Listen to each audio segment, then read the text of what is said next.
त्या चुलण्यापासून तर ग्रामीण भागात जवळजवळ 300 ते 400 लोकांना महानगरपालिकेने नोटिसा लावलेल्या आहेत, ज्या या अगोदर कधीही नोटिसा लावल्या गेल्या नव्हत्या। बिनधास्तपणे अधिकारी येऊन घराची कामं थांबवतात, लोकांना धमकावतात, लोकांना नोटिसा देतात। हा अत्यंत चुकीचा प्रकार आहे। इथे रिझर्वेशन मध्ये तुम्ही बिल्डिंगा बांधताय, त्याचा तुमचा पत्ता नाहीये। आमच्या मालकी जागेत आम्ही घर बांधतोय तरी आम्हाला नोटीस आहे। कंटिन्यू आम्ही घरपट्टी भरतो, त्याचं आम्ही 35 लाख रुपये लोन काढलेलं आहे। स्थानिक भूमिपुत्र हे आम्हाला ह्या महानगरपालिकेतून नोटीस देण्यात आला। हा का नोटीस देण्यात आला? काय कमर्शियल बिल्डिंग बांधायला लावलेली आहे? आमचं काय कमर्शियल असेल बिंदास त्याने तोडावं। जुनं घर आम्ही दुरुस्त करतो, रिपेअर तर करायला पाहिजे। राहण्यासाठी पर्याय काय? आमचं घर आहे तर आम्हाला राहायला पाहिजेच ना, म्हणजे दुरुस्त करणं गरजेचं आहे। महानगरपालिकेला एवढं सांगू शकतो, तुम्ही जी नोटीस दिलेली आहे ती कशासाठी दिलेली आहे, अनधिकृत म्हणून तुम्ही नमूद करताय, ते चुकीचं आहे ना। बरं नाहीये, कारण काय मी ह्या घरात वाढलेली आहे, लहानाची मोठी सुद्धा झालेली आहे, माझ्या भावाचं घर आहे। आता त्याचा मुलगा त्याची मुलं आता मोठी व्हायला लागली, मग घराची आवश्यकता आहे की नाही मला सांगा। आता आम्ही काही इकडून फ्लॅट घेऊन विरार, नालासोपारा ह्या ठिकाणी राहायला जाणार आहोत। इव्हन माझंही घर आहे इकडे, मग असं सगळेच तुम्ही लोक नेहमी असे नोटीस वगैरे पाठवायला लागाल, ते कसं काही शक्य आहे? आम्ही काय भाडोत्री इकडे लोक आलेले नाहीये, किंवा बॉम्बेतले लोक आम्ही इकडे राहायला आणणार नाहीये। आमच्या मुलांसाठी आमच्या घराचं रिनोव्हेशन एवढा आमचा हक्क नाहीये का? त्वरित नोटीस तुम्ही मागे घ्या, अन्यथा तुम्हाला खूप मोठ्या मोर्चाला संघर्ष करावा लागेल। तोड़क कार्रवाई की तलवार अब गांव के लोगों तक भी पहुंच चुकी है। वसई विधानसभा क्षेत्र में रहने वाले 100 साल, 50 साल, 60 साल, 2-3 पीढ़ियां जिनकी बीत चुकी हैं, उनके घर पे नोटिस आया है कि आप अपने घर का पुनर्निर्माण न करिए वरना तोड़क कार्रवाई होगी। ऐसे नालासोपारा विधानसभा क्षेत्र में भी हुआ है। आइए जानते हैं इस पूरे कहानी के पीछे की हकीकत और क्या है पूरा मामला। नमस्कार, मैं हूं सचिन दीक्षित, आप देख रहे हैं एशियन न्यूज। वसई विधानसभा क्षेत्र में ऐसे कई लोग हैं जो वर्षों से एक घर में रह रहे हैं। उनका घर अब पुराना हो चुका है, वो उसे पुनर्निर्माण करना चाहते हैं। एक बंगला ऐसा है जिसमें उनकी पीढ़ियां बीत चुकी हैं। कोई 100 साल पुराना है, तो कोई 50, तो कोई 60, कोई 70 साल पुराना। ऐसे में गांव में रह रहे लोग, चाहे वो नालासोपारा विधानसभा क्षेत्र के अंतर्गत हो, चाहे वसई विधानसभा क्षेत्र के अंतर्गत, वो लोग अब अपने घर का पुनर्निर्माण करने की योजना बनाते हैं। लेकिन वो योजना जैसे ही बनाते हैं, अपना पुनर्निर्माण करना शुरू करते हैं, जब देखते हैं कि घर इनका बनना शुरू हो चुका है, तो उनको महानगरपालिका नोटिस दे रही है। और नोटिस में साफ तौर पे कह रही है कि इसको बंद करिए करना, वरना हम कार्रवाई करेंगे। वरना हम तोड़क कार्रवाई भी कर सकते हैं, हम मनपा अधिनियम के तहत कार्रवाई कर सकते हैं। ये धमकी भरे लेटर उनके पास पहुंचते हैं और उनका कहना है गांव वासियों का कि हम वर्षों से यहाँ पर रह रहे हैं, अगर हमारा घर जर्जर है, उसको पुनर्निर्माण कर रहे हैं, तो आखिर इसमें हर्ज क्या है? महानगरपालिका क्यों आखिर इस तरह के नोटिस दे रही है? उनका यह भी कहना है कि पिछले 35 वर्षों में, इससे पहले कभी भी इस प्रकार के नोटिस पुनर्निर्माण या ठीक मरम्मत करने पर तो कभी नहीं आए, लेकिन इस तरह के नोटिस कहीं न कहीं डराने योग्य हैं। क्या ये बात उसी तरीके से है जिस प्रकार से दिल्ली में भारतीय जनता पार्टी की सरकार आने के बाद लाखों लोग बेघर हो? कई लोगों की झुग्गियां, घर तोड़ दिए गए लीगर और इनलीगर के नाम, कई लोगों को नाले बढ़ाने के नाम पर तो कई घर, उनकी बस्तियों को पूरी तरह उजाड़ दिया गया है और अब वहां पर लाखों लोग बेघर हो चुके हैं। क्या इस तरह से वसई विरार में भी इसी प्रकार का तंज या इसी प्रकार का माहौल उत्पन्न होने वाला है? क्यों इस तरह की नोटिस उन लोगों को दी जा रही है जो 100 साल, 50 साल या कई पीढ़ी बिता चुके वो घर अगर पुनर्निर्माण या मरम्मत कर रहे हैं? ये सवाल हम नहीं उठा रहे हैं, ये सवाल स्थानीय लोग ही उठा रहे हैं। यहाँ के पूर्व नगर सेवक मार्शल लोपिस ने तो इनके पास जा जाकर इनकी पूरी बात सुनी, समझी और स्थानीय अधिकारियों से बातचीत कर कहा है कि ये नोटिस तुरंत रद्द करिए। हितेंद्र ठाकुर जो बहुजन विकास आघाड़ी के अध्यक्ष हैं, उन्होंने भी संपूर्ण मामले पर गंभीरता दिखाते हुए अधिकारियों से दो टूक बातचीत में सिर्फ एक ही बात कह दी, इस तरह के नोटिस और फरमान जारी करने की जो जरूरत आपने की है, इसे रद्द करें। जो गाँव में पुराने घर है उनमें मरम्मत तो किया ही जाएगा, आखिर इस तरह के नोटिस भेजकर आप करना क्या चाहते हैं? क्या तोड़क कार्रवाई कराकर वर्तमान सरकार डराने की नोटिस भेजकर क्या यह बताना चाहती है कि आप डर कर रही है, आप सहम कर रही है क्योंकि आपके घर में कभी बुलडोजर चल सकता है, आप हमारे खेमे में आ जाइए, हमसे बातचीत कर लीजिए तो ठीक है, वरना ये तोड़क कार्रवाई का बुलडोजर हमेशा आपको दिखाकर डराने का प्रयास तो नहीं? अगर ऐसा नहीं है तो ऐन मौके पर बरसात के समय अगर वो अपने घर को पुनर्निर्माण करने का प्रयास कर रहे हैं तो आखिर उस पर नोटिस क्यों जा रही है? अच्छा, नियम ये कहता है कि अगर आप पुनर्निर्माण कर रहे हैं तो महानगरपालिका को इस संपूर्ण विषय की जानकारी दीजिए, अगर महानगरपालिका परिक्षेत्र के अंदर आपका घर है तो। ऐसे में गांव के लोगों का कहना कहना है जो पुनर्निर्माण कर रहे हैं कि उन्होंने कहा है कि महानगर पालिका को इस संपूर्ण विषय की जानकारी दी गई है, वहां पे दस्तावेज सबमिट किए गए हैं, उनसे इसकी परमिशन के लिए भी कहा गया है, लेकिन महानगर पालिका के ढीले रवैये और उनका इस संपूर्ण मामले में कुछ और करने के इरादन उन्होंने नोटिस जारी किया, लेकिन परमिशन के लिए कदम आगे नहीं बढ़ा। ऐसे गांव वालों ने अपने घर को जर्जर देखते हुए उनके परमिशन का ना इंतजार करते हुए अपने घर बनाना शुरू किया, लेकिन ये घर निर्माण करने की परमिशन कभी लेने की जरूरत इससे पहले नहीं पड़ी, ऐसा गांव के लोगों का कहना है। इनका कहना है साफ तौर पर कि इससे पहले ऐसी कोई जरूरत नहीं पड़ रही थी, लेकिन एकाएक इस तरह की नोटिस आना, कहीं ना कहीं 41 इमारत के फरमान और तोड़क कार्रवाई के बाद जिस तरह से अब शहर में कई सारे नोटिस और तोड़क कार्रवाई की तरफ बढ़ते कदम नजर आ रहे हैं, वो कहीं ना कहीं आगामी मनपा चुनाव को भी देखते हुए लग रहा है और कहीं ना कहीं गांववासी जो लंबे समय से यहाँ रह रहे हैं उनको भारतीय जनता पार्टी अपने बुलडोजर वाली रवैयों को भी दिखाना चाह रही है क्या? इस तरह के सवाल भी गांववासियों में और शहर में चर्चा का विषय है। इस संपूर्ण मामले में जिन घरों में तोड़क कार्रवाई करने या कार्रवाई करने की नोटिस दी गई है, उन वसई के गांव के निवासियों ने और नालासोपारा विधानसभा क्षेत्र के गांव के निवासियों ने क्या कुछ कहा, जरा सुनिए। काय नाव तुमचं? देवेंद्र रघुनाथ पाटील. काय सांगणार तुम्ही? काय झालं? मी ऍग्रिकल्चरवाला आहे. फक्त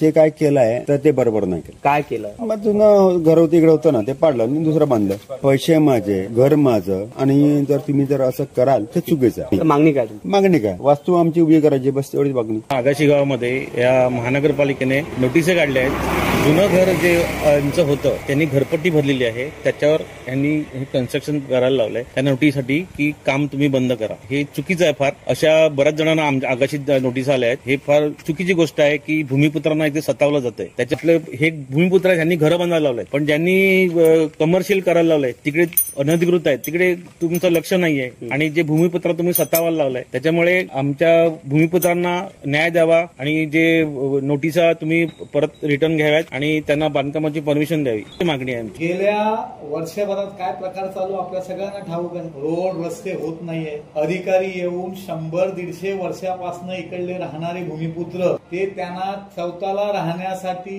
कर्ज काढून आपले घर रिपेअर करतायत, घरं बांधतायत. त्यांना अधिकारी येऊन धमकावतायत, त्यांना नोटीस लावतायत, MRDPची नोटीस लावतात, तोडक कारवाई करू. ह्या गोष्टी या अगोदर कधीही झालेल्या नव्हत्या. आज ह्या नोटिसा लागतायत. कुठेतरी तुम्ही विधान भवनामध्ये विषय घेता, अनधिकृतवर कारवाई करा, परंतु अनधिकृत काय आहे? जो व्यक्ती आपल्याला राहण्यासाठी, आपल्या संरक्षणासाठी गेल्या 150 वर्षापासून या विभागात राहतो आणि राहण्यासाठी घरं बांधतोय, त्यांना नोटीस येतात. या अप्रभागात पश्चिम पट्ट्यात 21 लोकांना नोटीस लावल्या. आज या चुलण्यापासून तर ग्रामीण भागात जवळजवळ 300 ते 400 लोकांना महानगरपालिकेने नोटिसा लावलेल्या आहेत, ज्या या अगोदर कधीही नोटिसा लावल्या गेल्या नव्हत्या. लोकनेते आमदार हितेंद्र ठाकूर थे होता, त्यानंतर आपले क्षितिज ठाकूर थे. त्यावेळेला कोणताही अधिकारी या ग्रामीण भागात येऊन बघत नव्हता, परंतु आज या ठिकाणी बिनधास्तपणे अधिकारी येऊन घराची कामं, रेसिडेन्सी कामं थांबवतात, लोकांना धमकावतात, धमकी देतात,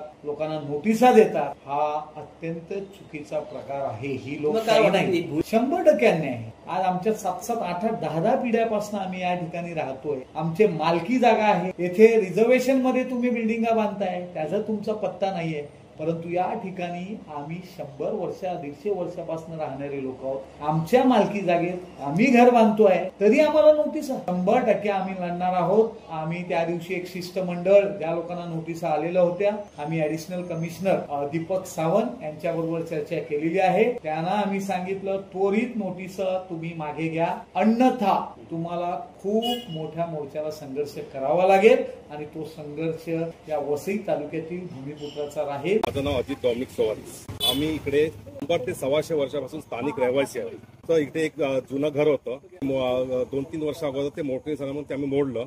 आता आम्ही इकडे एक नवीन घर बांधायला सुरुवात केलेली आणि आमच्याकडे या घराची घरपट्टी पण आहे. 2 वर्ष अगोदर हे घर तोडल्यानंतर कंटिन्यू आम्ही घरपट्टी भरतोय. त्याचं आम्ही 35 लाख रुपये लोन काढलेलं आहे. स्थानिक भूमिपुत्र आम्हाला ह्या महानगरपालिकेतून नोटीस देण्यात आला. हा का नोटीस देण्यात आला? काय कमर्शियल बिल्डिंग बांधायला लावलेली आहे. आमचं काय कमर्शियल असेल बिंदास त्याने तोडावं. जवळजवळ आमच्या 4 पिढ्या मला माहिती आहे. त्याच्या अगोदरपासून आमचे वाडवडील, आमचे आजोबाच्या आजोबापासून मी इथे राहतोय. ची मागणी हीच आहे, महानगरपालिकेने ह्या सर्व नोटिसा ज्या आहेत आम्हाला दिलेल्या नोटिसा या लवकरात लवकर कॅन्सल कराव्या, रद्द करण्यात याव्या. त्या मुलासाठी मी घर बांधायला घेतले. बाकी करते मिस्टर जे आहेत ते 10 वर्ष अगोदर झालेले आहेत. मोठा मुलगा शिपवर गेलेला आहे. 9 महिने तिकडे जॉब करून जेव्हा आला तर तेव्हा त्यांना सांगितलं की दादा घर बांधून दे. त्याला सांगितलं ओके आपण तुला मी घर बांधून देतोय. त्यासाठी सर्व राईट जे आहेत लोनचे प्रोसेससाठी वगैरे सर्व मीच्या नावाने करून दिले. आणि तो मुलगा तिकडे काय काम करतोय आणि कसे पैसे कमावतो हे त्यालाच माहिती. आणि त्याची आई त्याचा पैसा व्यवस्थित सेफ राहावा म्हणून घर गुजारा करण्यासाठी बाजार करते. 35 लाख रुपये बेसिन कॅथलिक बँकेचं लोन घेतलेलं आणि आता आम्हाला ह्या नोटीस अशा आल्या. स्थानिक भूमिपुत्र असूनही हा आमच्यावर अन्याय केलेला आहे. हा केलेल्या अन्यायाला कुठेतरी वाचा फुटली पाहिजे आणि ह्या ज्या आम्हाला नोटिसा काढल्या आहेत ह्या लवकरात लवकर रद्द करण्यात यावा हीच आमची महानगरपालिकेला विनंती आहे.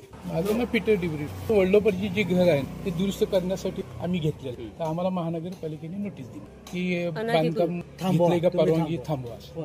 आमच्या घराला कमीत कमी 50-60 वर्षापूर्वीचं घर 50-60 वर्षापूर्वीचं किती पिढी झाले झालं असेल 3 पिढी झाले असेल. मागणी असं नाही आमचं जुनं घर आम्ही दुरुस्त करतो राहण्यासाठी पर्याय काय आमचं घर आहे तर आम्हाला राहायला पाहिजेच ना म्हणजे दुरुस्त करणं गरजेचं आहे. महानगरपालिकेला एवढं सांगू शकतो तुम्ही जी नोटीस दिलेली आहे ती कशासाठी दिलेली आहे अनधिकृत म्हणून तुम्ही नमूद करताय ते चुकीचं आहे ना.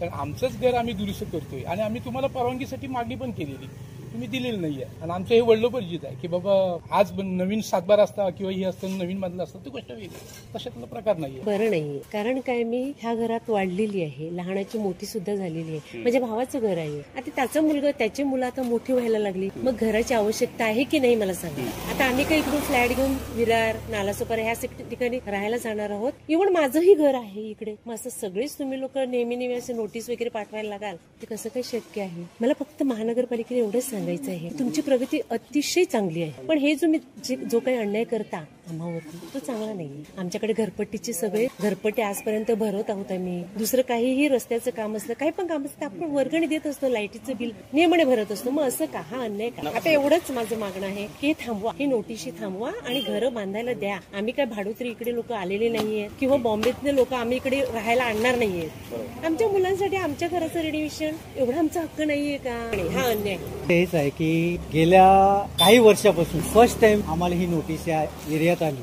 ऍक्च्युली आम्ही या भूमिपुत्र आहोत आम्ही इथे राहणारे व्यक्ती आहोत आणि आम्हाला एकच सांगायचं आहे की आमच्यावर हा नोटीस आणण्याचा कोणत्या प्रकारचा हा सब्जेक्ट होता आणि विषय काय की आम्ही चुकीचं काय काम केलंय. जे आमचं घर पडीत आलं होतं ते आम्ही दुरुस्ती करण्यासाठी अर्ज केला होता परंतु त्या अर्जाला मंजुरी आम्हाला मिळाली नाही आणि उलट आम्हाला सर्व हा अन्यायच आहे भूमिपुत्रासमोर. सुना आपने ये थे मार्शल लोपिस जो पूर्व नगर सेवक है और गांव के निवासी. इनका साफ तौर पे कहना है कि नोटिस देकर आखिर वर्तमान सरकार जो प्रशासन महानगर पालिका अपने कंट्रोल में लेकर चला रही है क्या करना चाहती है आखिर क्या बताना चाहती है क्यों डराना चाहती है. क्या शहर में नोटिस दिखाकर शहर के वासियों को डराया या धमकाया जाएगा या ये बताया जाएगा कि आप अपने जो मानसिकता है वो एक दल की तरफ बढ़ाइए अन्यथा बुलडोजर आपके पास आ जाएगा. क्या ये घटना उसी प्रकार की है जिस प्रकार से दिल्ली में नई सरकार बनने के बाद में वहां पे लाखों लोगों को बेघर कर दिया गया. क्या घटना ये उसी प्रकार से हो सकती है कि अगर बात नहीं मानी तो 41 इमारत के रहवासियों की तरह तब्दील हो जाएगा. क्या ये घटना उसी प्रकार से या उसी प्रकार से होने की संभावना वाले दिशा की तरफ बढ़ते कदम हैं कि अगर नोटिस